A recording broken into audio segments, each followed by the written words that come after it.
नमस्कार, मी कृष्णा मस्के NMC न्यूजमध्ये आपलं पुन्हा एकदा स्वागत करतो। आजचा विषय असा आहे की केंद्रीय मंत्री नितीन गडकरी नागपुरातून 1,37,000 मतांनी का जिंकले, त्यांना 4 लाख मते का मिळाली नाही, काँग्रेस इथे का पराभूत झाली, त्याचा विजय का झाला नाही, या सगळ्यावर आपण चर्चा करण्यासाठी तुमच्यासोबत मी आहोत। पत्रकारिता क्षेत्रामध्ये 20 वर्ष झाले मी या ठिकाणी काम करतोय। गडचिरोली, नागपूर, मुंबईला या ठिकाणी मी काम केलं आहे। सलग 10 वर्षापासून मी नागपुरात काम करतोय। भाजपच्या अनेक लोकांशी मी संपर्क आहे, काँग्रेसचे संपर्क आहे, अनेक लोकांशी माझा संपर्क येतोय। मी ग्राउंड लेवल रिपोर्टिंग करतो। तुम्हाला माहिती आहे, ग्राउंड रिपोर्टच्या माध्यमातून मी अतिशय सत्य हे तुम्हाला दाखवण्याचा नेहमी प्रयत्न करतोय।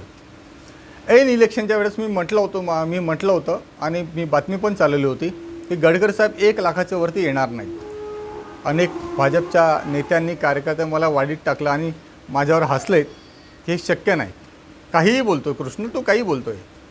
मी त्यांना म्हटलं सर बघा, हा 100% होणार। आणि आज जो रिझल्ट आला आहे 1,37,000, हे खूप काही मोठी मार्जिन नाही, पण मी हेही म्हणत नाही गडकरी साहेबांची याच्यामध्ये पराभव झाला म्हणून। गडकरी साहेबांनी मोठ्या प्रमाणात तिथे काम केलं, नागपुरात काम केलं, नागपूरच्या चेहरा मोहरा बदलवण्याचं काम गडकरी साहेबांनी केलं। अगोदर हा नागपूर, जेव्हा आम्ही मुंबईला जात होतो तेव्हा असं विचारायचं की कुठल्या गावावरून आलं आहे, आम्ही त्यांना सांगायचो नागपूरहून आलो आहे, तर तेव्हा ते म्हणा अच्छा गावच आहे ना, नाही ना, आम्ही म्हणा नाही गाव नाही शहर आहे, तर अरे ते गावच आहे, मुंबई हा शहर आहे, पुणे हे शहर आहे, नागपूर हे गाव आहे। पण आज ज्या पद्धतीनं गडकरी साहेबांनी ज्या पद्धतीनं काम केलं आहे, फ्लायओव्हर असो, अंडरपासेस असो, अंडर ब्रिज असो, किंवा सिमेंट रस्ते असो, किंवा नागपूर शहरातील प्रत्येक गल्ली बोळ्यामध्ये त्यांनी सिमेंट रस्त्याचे जाळे त्यांनी टाकले, हे त्यांचे यश आहे। त्यांनी या अगोदरही काम केलं आहे, म्हणूनच तर आपण त्यांना म्हणतो रोडकरी म्हणतोय, आणि खऱ्या अर्थाने खरंच रोडकरी आहे। मला असं वाटतं गडकरी साहेबांनी आपलं नाव सरनेम त्यांनी बदलून टाकावं, गडकरीच्या ऐवजी रोडकरीच ठेवावं। हे इतिहास जमा राहील की गडकरी साहेबांनी आपलं नाव गडकरी सोडलं आणि रोडकरी केलं म्हणून। आणि हा जगात आणि देशात हा एक ऐतिहासिक एक निर्णय राहील गडकरी साहेबांचे की त्यांनी आपल्या कामाच्या भरोशावर त्यांनी गडकरी नव्हे तो रोडकरी केलं म्हणून।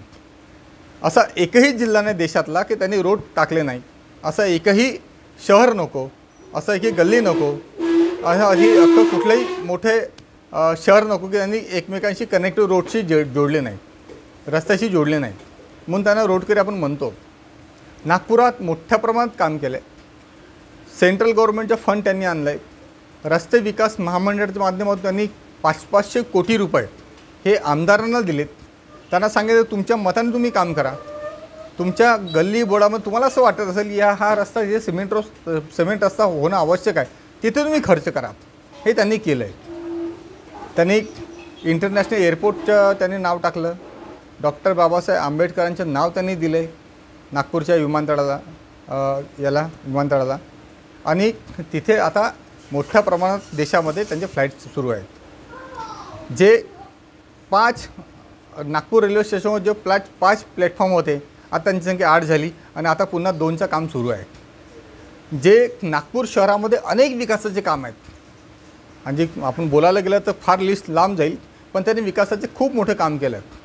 तरीसुद्धा गडकरी साहेब 1.5 लाख मतावर का थांबलेत, 1,37,000 मतावर का थांबलेत, त्याचे विश्लेषण तुम्हाला मी सांगतो।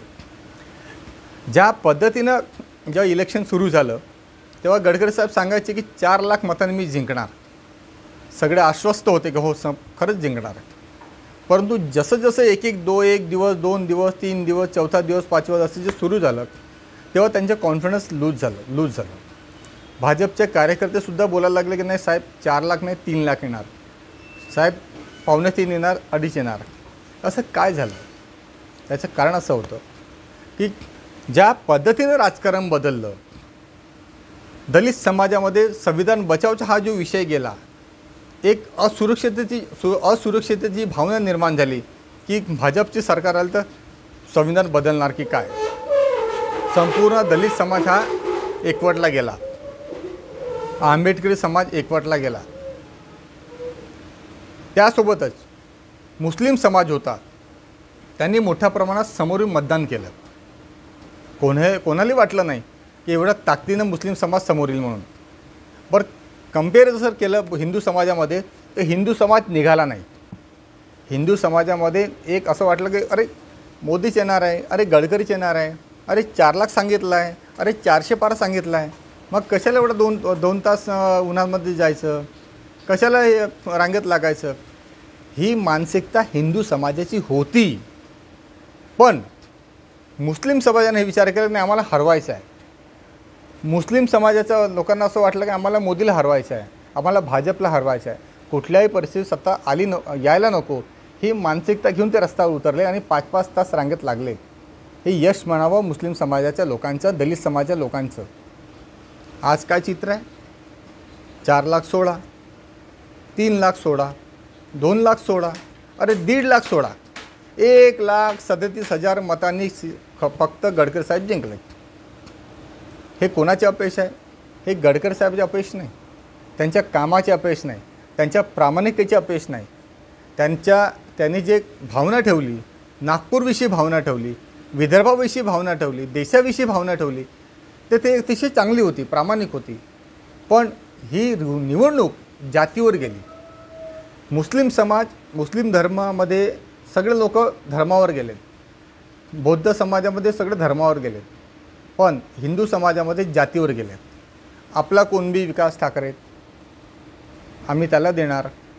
अरे हा अपक्ष आहे, हा तेली समाजाचा, आम्ही त्याला देणार. अरे हा बौद्ध आहे, अरे हा त्याला देणार. अरे हा सोनार आहे, त्याला देणार. अरे हा कलार आहे, त्याला देणार. अरे हा मेहतर आहे, त्याला देणार. आपण जातीत वाटला गेलो, हिंदू समाज जातीत वाटला गेला आणि म्हणून त्याच्या फटका गडकरी साहेबांना मिळाला. हेच तत्त्व संपूर्ण देशभरात गेलं. दलित आणि मुस्लिम मतदार हा एकवटला गेला म्हणून भाजपच्या सीट कमी आले आणि याचा फटका नागपूरलाही बसला. गडकरी साहेब जिंकले, परंतु अपेक्षेपेक्षा फार कमी जिंकले, मतांनी जिंकले. आम्हाला असं वाटलं किमान 3 लाख तो कुठं गेलं नाही. पण ज्या पद्धतीने इलेक्शन जेव्हा गेलं, पहिला दुसरा दिवस झाला, तर आम्ही त्याला सांगितलं का नाही तुम्ही 1 लाखाच्या वरती जाणार नाही, गडकरी साहेब 1 लाखाच्या वरती जाणार नाही. आता तुम्हाला असं वाटलं असेल की नागपूर शहराचा विचार जर केला तर पूर्व, पश्चिम, उत्तर, दक्षिण असे एकूण 6 मतदारसंघ या ठिकाणी विधानसभा मतदारसंघ आहे. या ठिकाणी देवेंद्र फडणवीस यांच्या दक्षिण पश्चिम मतदारसंघ आहे, तिथे केवळ 33,000 मताची लीड आली. पण पूर्वमध्ये 73,000ची लीड आली. असं का झालं? काय दक्षिण पश्चिमपेक्षा पूर्व नागपूरमध्ये भाजपवर विश्वास ठेवणार जास्त आहे? असं नाही. त्याचं कारण असं आहे, गडकरी साहेबांनी खूप फोकस या ठिकाणी लावलं होतं. गेल्या 10 वर्षामध्ये गडकरी साहेबांच्या पर्सनल अटेन्शन या ठिकाणी होतं. सिम्बॉसिस असो, युनिव्हर्सिटी असो, की मग रस्त्यांचे जाडे असो, की मेट्रोचं स्टेशन असो, या सगळ्या गोष्टीवर गडकरी साहेबांचं बारीक लक्ष होतं. आणि या ठिकाणी कुणबी आणि तेली हा मतदार हा एक मजबूत मतदार या ठिकाणी आहे. आणि म्हणून तेली म्हणून आमदार आहेत कृष्णाजी खोपडे, हे तेली मतदारसंघात तेली या समाज येतात. आणि या ठिकाणी जेव्हा ते आले 10 वर्ष आधी, त्यांनी केवळ आणि केवळ एकच अजेंडा ठेवलं, ते म्हणजे जातीचे राजकारण. कुणबी आणि तेली याच लोकांना नगरसेवक करायचं आणि रिझर्वेशन असेल समजा तर दलित समाजाला द्यायचं किंवा बाकीच्या NT आणि STमध्ये द्यायचं. परंतु OBC आणि ओपन जर विचार केला तर या ठिकाणी एकही तुम्हाला जे कॅन्डिडेट आहे नगरसेवक तुम्हाला अदर तेली कुणबीशिवाय दिसणार नाही, किंवा ब्राह्मण समाजाचा दिसणार नाही, किंवा बाकीचे इतर समाजाचा दिसणार नाही. जे कोट्यामध्ये हक्काची सीट आली ते दलित समाज दिसेल ना, पारधी असेल, मेहतर असेल, बौद्ध समाज असेल, आंबेडकर चळवळीचे कार्यकर्ते असेल, हे दिसेल, NT असेल, आदिवासी दिसेल ना. परंतु या ठिकाणी जातीचे राजकारण केलं. परंतु या ठिकाणी 70,000ची लीड का आली? हे केवळ आणि केवळ गडकरी साहेबांच्या चेहऱ्यावर आली, त्यांच्या कामावर आले, त्यांच्या प्रामाणिकतेवर आले, देशामध्ये ज्यांनी जे कामं केलं त्यांच्या आली. आता अनेक लोकांचे फोन आले की मस्कीजी तुम्ही अगोदर हे तुम्ही सांगितलं, परंतु तुमचे चुकीचे आहे. आणि कृष्णा खोपडे हे नाराज झाले तुमच्या रिपोर्टिंगनी वगैरे वगैरे वगैरे. म्हटलं तुमच्या रिपोर्टिंगशी नाराज, माझ्या रिपोर्टिंगशी तुम्ही नाराज होतो, मला काय घेणं देणं नाही. शेवटी मी पत्रकारांनी मी मत मांडणार. जर 70,000ची लीड 73,000 लीड जे नागपूरहून पूर्ण नागपूर येत असेल तर मला एक सांगा, 23,000 मतांनी, केवळ 23,000 मतांनी कृष्णा खोपडे का जिंकलेत? सांगा ना. 2019मध्ये का जिंकलेत? त्यांनी तर 1 लाखाच्या मतांनी जिंकायला हवं. 73 मतांनी कशाला? 1 लाख मतांनी जिंकायला हवं. तुम्ही कॉर्नरला 19व्या फेरीमध्ये, शेवटच्या फेरीमध्ये तुम्ही जिंकत असाल तर तुमच्या फेल्युअर आहे. म्हणून मला असं वाटतं या लोकसभा मतदारसंघामध्ये जे गडकरी साहेब जिंकले हे स्वतःच्या भरोशावर जिंकले. अनेक अडथळे आलेत, अनेक मोठ्या नेत्यांनी त्यांना अडथळे टाकलेत, अनेक लोकांनी काम त्यांनी नाही केलं. ती नवीन टीम होती, प्रवीण दटकेसारखी लोकांची टीम होती, सोले साहेबांची लोकांची टीम होती, त्यांनी कामं केले, त्यांनी आपापल्या पद्धतीनं त्यांना पुशअप दिलं. पण मला असं वाटते कुठंतरी ह्या सगळी यंत्रणा कुचकामी ठरली. जे 2019ची जी यंत्रणा गडकरी साहेब ते अतिशय परफेक्ट होती. परंतु या ठिकाणी आपण विचार केलं की ही जी यंत्रणा 2024ची अतिशय कुचकामी होती आणि मला असं वाटते निष्क्रिय होती. आपल्या पद्धतीने काम केलं पण ज्या पद्धतीने काम करायला हवं तर ते झालं नाही. त्यांनी पैसा पाठवला नाही आतमध्ये, त्यांनी कार्यकर्त्यापर्यंत पाठवलं नाही, त्यांना पाठबळ दिले नाही, त्यांना पुशअप दिलं नाही, त्यांनी जे तांत्रिक मदत असेल ते दिली नाही. त्यांना गाडी म्हणा, त्यांना पेट्रोल म्हणा, त्यांना जेवणाची व्यवस्था म्हणा किंवा पेंडॉलची व्यवस्था म्हणा किंवा ज्या काही प्रचार साहित्य यंत्रणा वगैरे ते सुद्धा त्यांना मिळाली नाही. हे फॅक्ट तुम्हाला मी सांगतो. जर गडकरी साहेब किंवा गडकरी साहेबांचे काही कार्यकर्ते किंवा त्यांचे काही फॉलोअर जर ऐकत असला व्हिडिओ तो खरंच नक्की हा तुम्ही गडकरी साहेबांचा हा विषय कानावर टाकावा. आम्ही पण त्यांच्या कानावर टाकू हा विषय एखाद्या प्रेस कॉन्फरन्समध्ये की सर तुमचं चुकला काय आणि तुमची यंत्रणा कशाप्रकारे कुचकामी होती. या ठिकाणी जेव्हा पहिल्या टप्प्यामध्ये जेव्हा संविधान बचावचा हा जो विषय आला तेव्हा तुम्हाला अनुसूचित जातीच्या मोर्चाला सक्रिय करणं आवश्यक होतं, पण ते सुद्धा तुम्ही केलं नाही. साधं त्यांना गाड्या पण दिल्या नाही, त्यांना कुठल्याही तांत्रिक मदत त्यांनी दिली नाही आणि तुम्ही व्यूहरचना आखली नाही. जेव्हा तुमच्या पहिल्या टप्पा संपल्यानंतर तुम्हाला जाग आली की अरे आम्हाला असं करणं आवश्यक होतं, म्हणजे तुम्ही काँग्रेसच्या जाळ्यात अडकलेत. काँग्रेसने ज्या पद्धतीने व्यूहरचना आखली तुम्ही त्याच्यात फसलेत. आपण म्हणतो की भाजपची व्यूहरचना खूप चांगली, संघाची व्यूहरचना चांगली आणि संघ त्यांना एक सांगतो की नेमकं तुम्ही काय करायचं काय नाही. परंतु मला असं वाटते संघ पण या ठिकाणी आला नाही. संघाचे वरिष्ठ स्वयंसेवक किंवा पदाधिकारी स्वयंसेवक हे कुठेच रस्त्यावर उतरले नाही. याचाही फटका गडकरी साहेबांना मिळाला आणि 32,000ची मायनसची लीड दलित समाजाची मिळाली. जेव्हा की 2019मध्ये तोच उत्तर हा प्लसमध्ये होता. चा अंदाज लावा की गडकरी साहेब अनेक माध्यमातून जखडले होते, घेरले होते. त्यांना सगळ्या लोकांनी घेरलं होतं. परंतु गडकरी साहेबांचा विजय यासाठी झाला की त्याने आपल्या जे कामं केले, त्याने आपल्या प्रामाणिक पद्धतीनं जे सिद्धता व्यक्त केली, सगळं समाजाशी सलोख्याचे संबंध त्याने ठेवले. कुठलाही कार्यकर्ता असो, कुठल्याही पक्षाचा असो, त्याचं काम करणं माझं कर्तव्य आहे ही भावना, प्रामाणिकतेची भावना ही त्यांनी जोपासली. त्यांनी खरंच काम केलं आहे. तो दलित असो, मुस्लिम असो, हिंदू असो किंवा ख्रिश्चन असो किंवा शीख असो, ईसाई असो, या सगळ्यांचे कामं त्यांनी केले. त्यांनी असं कुठेही भेदभाव केला नाही की तुम्ही या पक्षाच्या आणि तुम्ही टिमकमधून आले तर तुम्ही हा माझ्या मायनस होता, तुम्ही डिप्टी सिग्नलमधून आले तर तुम्ही काँग्रेसच्या पट्ट्या बाबूजीचे लोक आहेत, हिंदी साईड, असं काही विचार केला नाही. म्हणून त्यांना 1,37,000 मतांनी जिंकलं. ते हॅट्रिक त्यांनी मारली, हे त्यांचे यश आहे. पण मला असं वाटते की या ठिकाणी नगरसेवक निघाले नाही, भाजपचे नगरसेवक निघाले नाहीत, आमदारांनी फार काही कामं केले नाहीत, तुमच्या भाजपच्या कार्यकर्त्यांनी फार काही कामं केली नाहीत. काम केलं आहे ज्या दिवशी बूथ लागलेत, ज्या दिवशी मतदान होतं त्या दिवशी फक्त त्यांनी कामं केले. परंतु त्याही याच्यामध्ये आपण त्या ठिकाणी जे भाजपचे नगरसेवक होते ते सुद्धा घराच्या बाहेर निघाले नाही. त्यांची जबाबदारी होती की त्यांनी लोकांना घरातून बाहेर काढणं होतं, त्यांना मतदानाचे प्रवृत्त करणं होतं, त्यांना त्यांचे हात पकडून त्यांना मतदान केंद्र आणणं त्यांची जबाबदारी होती. भाजपच्या कार्यकर्त्यांची, नगरसेवकांची, आमदारांची. त्यांनी काही केलं नाही.